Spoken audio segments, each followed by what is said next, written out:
Botox and paralytics are not for once you're an upper age and these lines are there at rest. They are to prevent it. So even when you're 29, 30, start getting it now so that you can have a smooth face when you're older. Welcome to That's Derm Good. I'm Janelle Ball, and I'm excited to bring you thought-provoking conversations about biologics, specialty medications, treatments, and so much more. I'll be chatting with some amazing guests about access, affordability, and advocacy. You're really going to enjoy this show.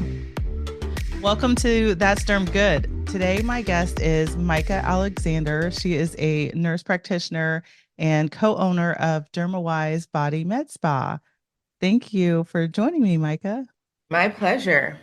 So I am so excited to hear about your med spa, but I really want to hear about your nursing experience and your background in midwifery. That is really cool. And I actually have not talked to anybody that has a background in midwifery and what that's all about. So yeah, tell me how you got started. Awesome. So I kind of fell into nursing. I had wanted to become an OBGYN for the longest. And right out of college, I got pregnant with my son. And in that process, I came across this nursing program that was only going to be a year. And I was like, well, I'm going to be out of school for a year anyway. I might as well just, see how it goes. I'm just going to do this 1 year nursing program, just get my foot in the door. And in that program, I saw a midwife delivery during my labor and delivery rotation, and I fell in love with it. And I was like, this is way more holistic. It's way more personal. It just seemed a lot more caring than the care I received from the resident at the hospital when I delivered my son. And since I was already a nurse, I was like, I think this is the route. So literally 9 months after I graduated nursing school, I went straight in to get my master's. So I started off as an ER nurse, and then I was like a women's health nurse educator. And then once I actually started working as a midwife, I did that for some years. I had to move away because it wasn't very popular in Ohio. So I moved to Atlanta, and there I was delivering 3 to 7 babies every time I went to the hospital. I was seeing like 40 to 50 patients in the clinic every day. It was crazy. It was tons of experience, very, very busy, tons of fun. And then a physician in Columbus actually called me and asked if I could relocate and be the first collaborating midwife in the Mount Carmel system. So I was like, oh, okay, maybe. Other things had gone on in Atlanta. I was like, yeah, I think I should just come home. So it was that provider that decided to get into aesthetics. And she was like, we have a captive audience. We have women that, as you're talking to them during their annual visits, they're talking about their skin, they're talking about their bodies. So that's kind of the route I got into aesthetics, along with creating like a weight loss program for women too, because women were great about coming to their visits and taking their medication. And the minute I asked about diet and exercise, they got silent. So I was like, I have to create a program to help women with their bodies, as well as all the aesthetic stuff too. So that's kind of how the route I took. When you start having kids, then the focus is on the kids. So you kind of forget Yeah. about yourself in a little bit. Yeah, you do. You do. And I think that women, from a bird's eye view, don't realize that, if you fall apart, everything falls apart. Mhm. Everything kind of goes to the wayside. So it's important to, do your own self-care so that everyone else kind of falls in line. Yeah. Absolutely. So, like, how long to get your business up and running? So I did aesthetics at that practice. After leaving that practice, I kind of got out of it because then I jumped around a few different other positions. And my last position, I was a laborist in Springfield. So I was doing that 3 days a week. So I left that position. My friend, who's an esthetician who I've known since high school, we had always talked about doing a med spa because that's always been her dream. And then once I had time on my hands, I was like, let's do it. I left that job in the middle of February and we had our grand opening in May. So Oh, yes, that's awesome. yeah, it really like kind of all came together very, very fast. So when I think about midwifery, okay, I had a doula when I had my daughter, but Yeah. I never heard of a midwife being offered in a hospital. Yeah. Yeah. So, like I said, it's really popular on the East Coast and the South. It's a completely different setup for providers down there. So, in the South, it was like a lot of nurse practitioners were just running the practice. Like the docs only were used for C-sections and like emergency Mm. cases and like hysterectomies and those type of things. But as far as seeing patients in the office, doing prenatal care, doing GYN care, annual visits, we did all of it. We Mm. did all of it, which to me makes more sense when it comes to a reimbursement. Docs are way more expensive. And, the only thing that I can't do that a physician can do is being the primary on a C-section and maybe using a vacuum for deliveries. But everything else, labor management, GYN stuff, I can do all of that. I think Ohio itself is just very OBGYN heavy. I took another position through Ohio Health where I was the only collaborating midwife there delivering a grant. I'm the only one. So in the advanced practice provider council meetings, I'm like the only midwife waving a white flag, like, please help us over here. We need more. There are midwives at Dublin, there's midwives at Pickerington, but those are more of like a laborist model where you come in, you see them, they do your labor management. The physician typically still delivers the baby. But I was the only one that saw you in the office and then still could deliver you in the hospital, which I think helps with relationship building. It's just not the model that they use here. I think not only is it OBGYN heavy here, it's also resident program heavy. So if the residents are already at grant, they're going to get the deliveries. They need the experience. So that's kind of, the issue. But being a nurse practitioner, you can go into teaching, you can go into aesthetics, you can go into all these little facets of nursing, which makes it really fun. Yeah. So tell me about your aesthetic training. Like, how did that even come about? And what was that training like when you were like, okay, I want to learn how to, do injections and things like that. What all did that entail? So the provider that I worked for, she started in skincare. A lot of women were complaining about their skin as they aged. And then it kind of ventured off into aesthetics, from a reimbursement standpoint, things that can help improve women's appearance, but are not like a daily regimen. And obviously for reimbursement, we can make money because there's actually not a lot of money in OBGYN. That's why a lot of doctors are getting out of it. So we would have the reps from the companies come in and do the training. So we would have an all-day training where we have models. I was the model for a lot of things, which was really cool to like be able to utilize it. And that's once I start getting, I was hooked. I was like, I don't know why I ever didn't get When any you of this stuff. experience it yourself, you're like, oh, Oh, okay. yeah. Yeah. I think a lot of people have this idea that aesthetics is like, I'm going to look, crazy and, like frozen like a Kardashian or, just things bulging out and just too much. And it's really not that. Like when I've told my patients, like, oh, yeah, I have filler here and I have Botox here, they're like, really? And I'm like, yeah, I do. You can't tell, but that's the point. You can't tell. So in these trainings, we would just have models, we would practice. Then we would run, specials and things so that I would get more experience on doing the different procedures. And so you fell in love with what first, the Botox side or like doing the injections? Definitely the Botox, definitely the paralytics, that whole realm. I mean, you can't tell now, but when I raise my eyebrows, typically my forehead is full of wrinkles. It just is like top on top of each other. So I didn't realize until I got into aesthetics how preventative it was.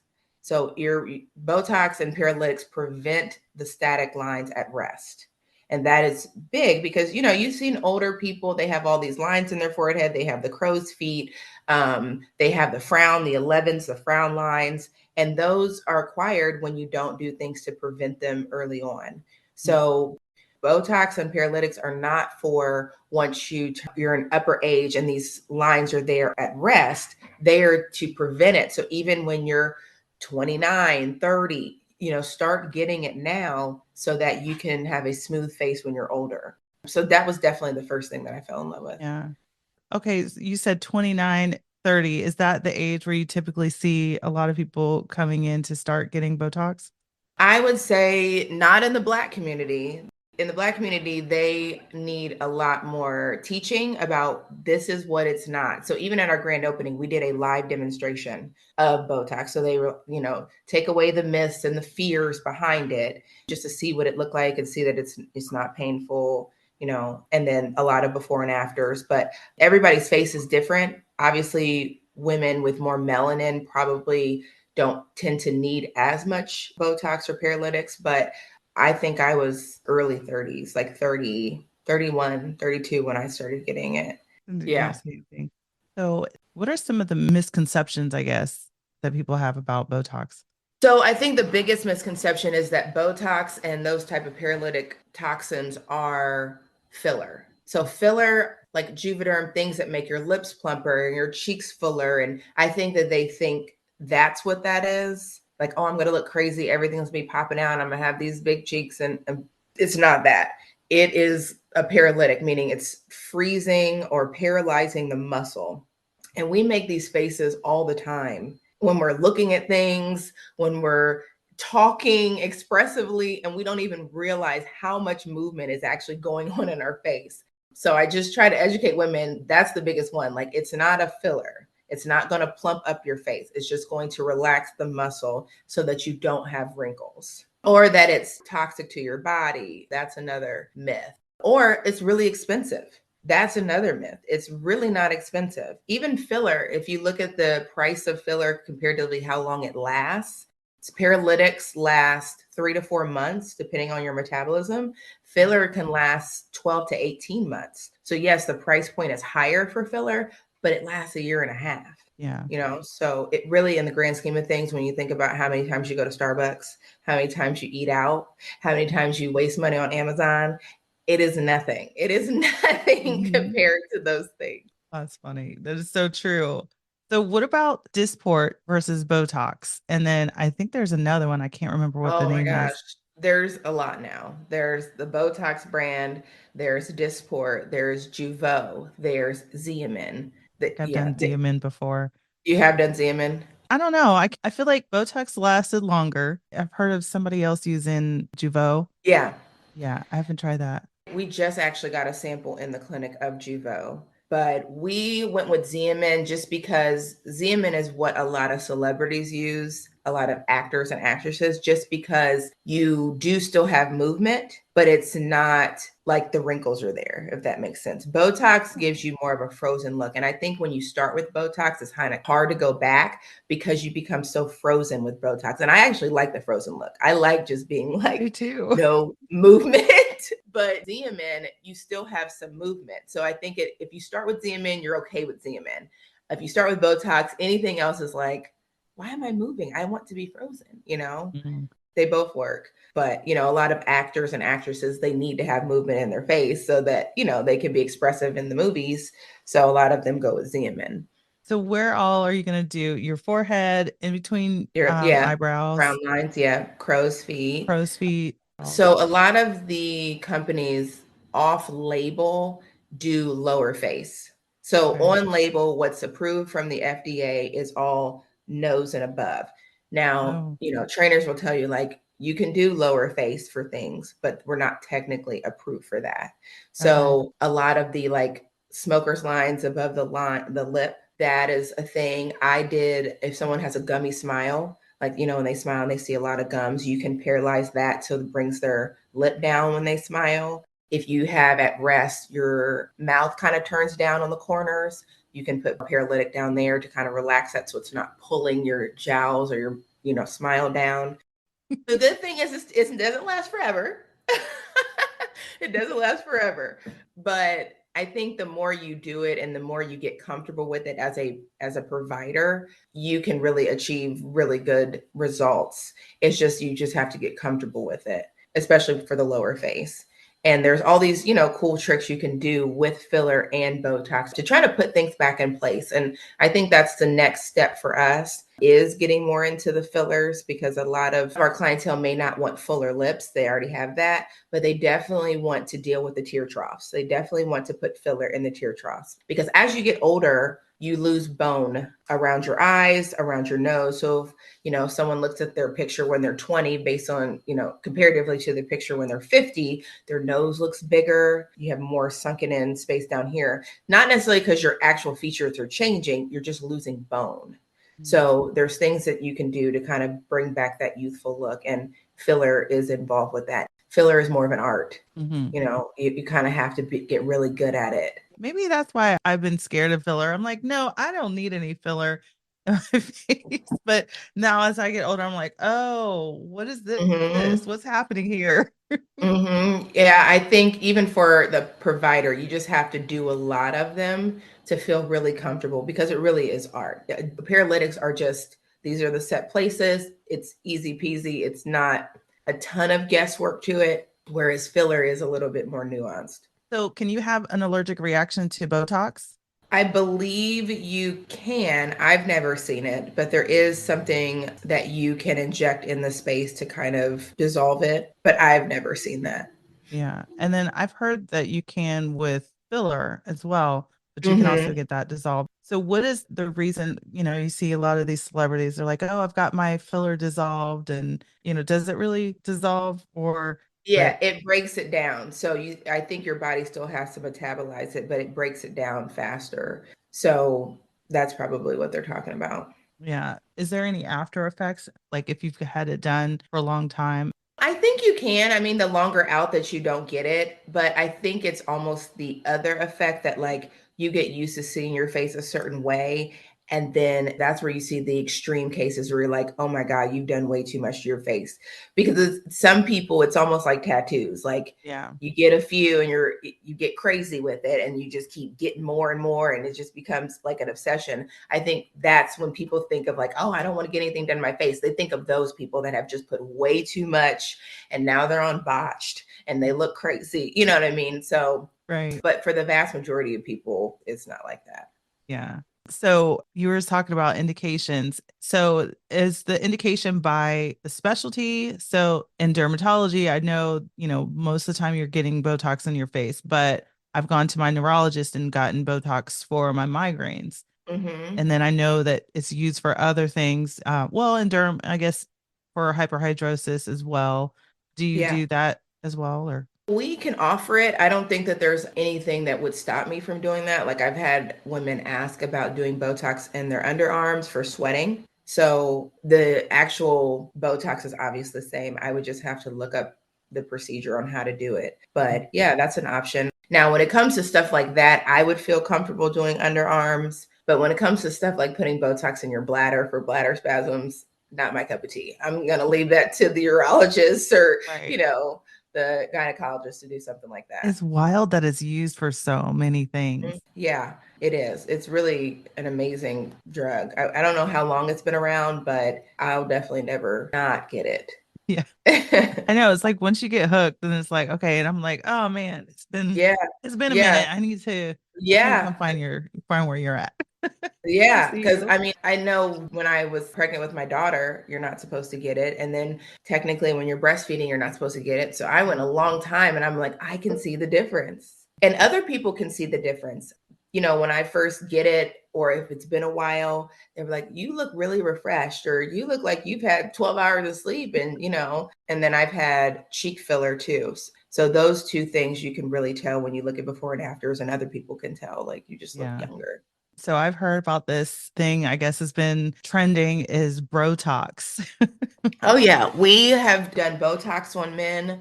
We got one straight man that was coerced by his wife to get it, and he has Asian descent, so his crow's feet were very prominent.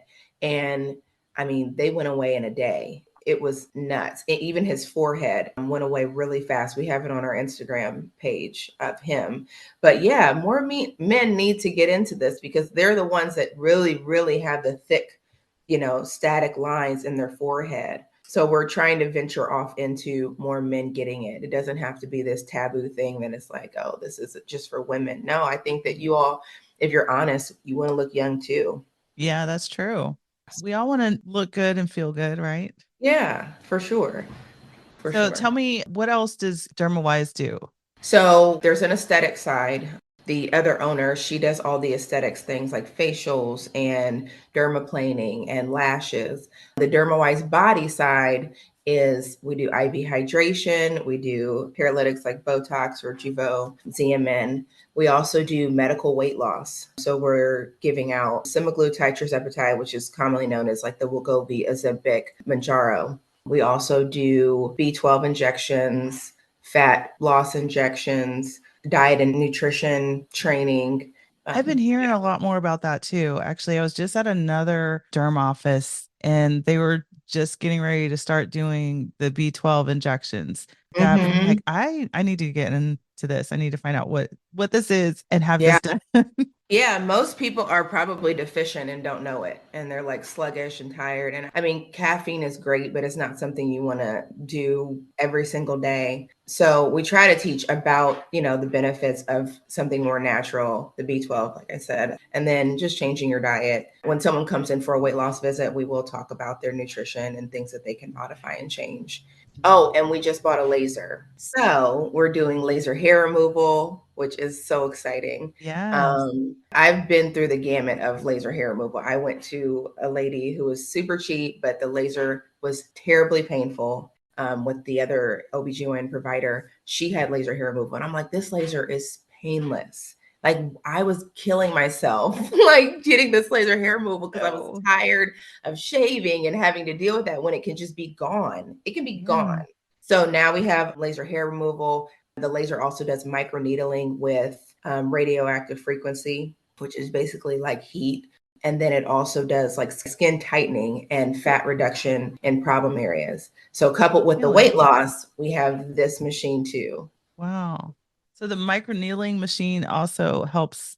What does it do? Does it stimulate the cells? Collagen production. Okay. Yes. So we are going to get into microneedling with the radio frequency with PRP, which is your own plasma. So we'll draw your blood, spin it down, take your plasma, and then in these little holes that are created from the microneedling laser, we're going to inject your own plasma in there, which stimulates collagen production. So it's really just helping your body work the best for itself. Yeah. And that's exciting. Just for skin resurfacing, aging, fine Mhm. lines and wrinkles, old acne scars, just tightening everything.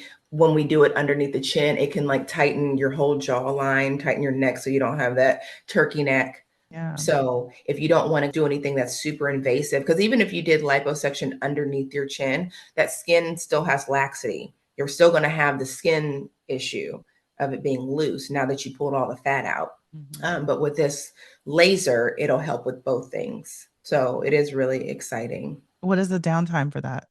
You're supposed to be out of the sun for like 4 weeks, but that just means like wear SPF, put on a hat, just try to stay, don't just be baking in the sun, don't sunbathe, Right. but the downtime, maybe 2 or 3 days of just, lathering your skin with Vaseline or Aquaphor, just making sure it stays kind of moist for 2 to 3 days. And then after that, just try to use SPF and kind of see how the sun. You can go back to your skincare regimen within a day.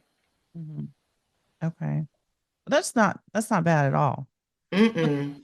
Mm-mm. And for that, it's like we're doing 3 treatments 1 month apart, and then we kind of see how your skin is, but then you might have a follow-up treatment the next year. Like Mhm. it's really a quick fix opposed to um, doing a whole facelift or, Right. it really does help with aging. And we are super excited about it, especially for the body part areas. When women are losing weight and they're losing weight fast, Mhm. you're going to have laxity of skin.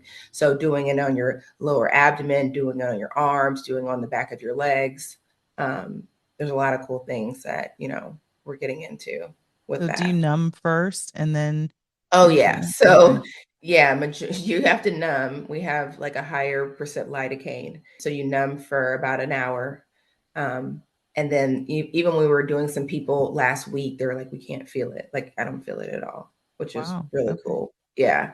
Because I know a lot of people are just afraid of pain. Uh-huh. Um, but yeah, they couldn't feel it at all. Wow. That's good. Yeah. That's really good. I love that. I Yeah, there's so much that you guys have going on. I mean, it's like a one-stop shop It for is. moms. You can go in there and have a whole Yes. day. That's amazing. Yeah. Yeah. We also have a trailer, a 24-foot trailer. Mm. So we'll be going to like community events, we'll be vendors. You can have IV hydration parties on the trailer. Oh, You wow. can do Botox parties on the trailer because, there's chairs and TVs and, so we've already been booked for things like that as well. Wow. I've been seeing that. That has been a new trend lately as well. I've heard of some of these Botox parties that have gone wrong, but obviously want to make sure that you're booking a professional, not just Right. let's do a Botox party. Correct. That is great. Well, thank you so much for joining me. I've had so much fun just talking about this, but now I'm like, okay, when can I go schedule an appointment? Yes, for sure. For sure. Anytime. So anybody who's in the Columbus area, how do they get in contact with you and find your med spa? So you can go to dermawisebody.com. That's our website. And we're also on Instagram as dermawisebody. You can email us at dermawisebody@gmail.com. Those are like the main ways to get a hold of us. So do you do consultations just to find out, okay, hey, I don't know what to do? Yeah, definitely. Whether that's for weight loss or for aesthetics, we do consultations to kind of talk about your goals and problem areas and what you want to achieve. So definitely. Okay, great. Well, thank you so much. It was so nice to meet you, Mica, and I appreciate your time. And hopefully we'll talk again soon. Yes, no problem. Thanks for spending a few minutes with me and listening to That's Derm Good. You can expect new episodes of That's Derm Good every week. The podcast is available on your favorite app, including where you're listening right now. Subscribe to the podcast so you never miss a new episode. Bye.